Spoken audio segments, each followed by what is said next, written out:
మన సనాతన ధర్మాలు ఏం చెప్పాయి మన తలకాయ మన బొంద ఏం చెప్పలేదు. ఏం చెప్పే తెలుసా? మన పుట్టుకంత ప్రాముఖ్యమైనది కాదన్నట్టు ఎద్దేవా చేశాయి. దేవతలు ఉన్నారట, ఆ దేవతల్ని శాంతింప చేయడానికి బ్రాహ్మణులు ఉన్నారట, ఆ బ్రాహ్మణులకి వీళ్ళు ఇంకా వత్తాసు పలకడానికి క్షత్రియులు ఉన్నారట, వాళ్ళ కింద ఇంకెవరున్నారట? వయస్సులు ఉన్నారట, వాళ్ళ కింద ఎవరున్నారట? శూద్రులు ఉన్నారట.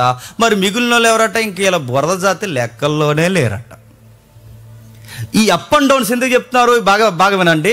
అంటే దేవతలకు మళ్ళీ దేవతల్ని సంతోషింపజేయడానికి మళ్ళీ ఒక అప్పర్ క్యాస్ట్, ఆ అప్పర్ క్యాస్ట్ను మళ్ళీ హైలైట్ చేయడానికి మళ్ళీ పరిపాలించి ఇంకొక అప్పర్ క్యాస్ట్, ఆ అప్పర్ క్యాస్ట్ను మళ్ళీ వాళ్ళకి ఉడుగుంచేయడానికి మళ్ళీ వ్యాపారవేత్తలు, తెలుసు కదా, ఆ వ్యాపారవేత్తల కింద మళ్ళీ శూద్రులు, అంటే అన్ని మిక్స్డ్ అయిపోయిన ప్రజలు అనమాట. అంటే వీళ్ళు ఒకరినొకరు జయకొట్టాలి. కిందోడేమో ఈడికి జయకొట్టాలి, ఈడేమో ఆడికి జయకొట్టాలి, ఆడేమో ఆడికి జయకొట్టాలి, అందరూ కలిసి దేవతలకి జయకొడతారు. అందుకే పుట్టామంట.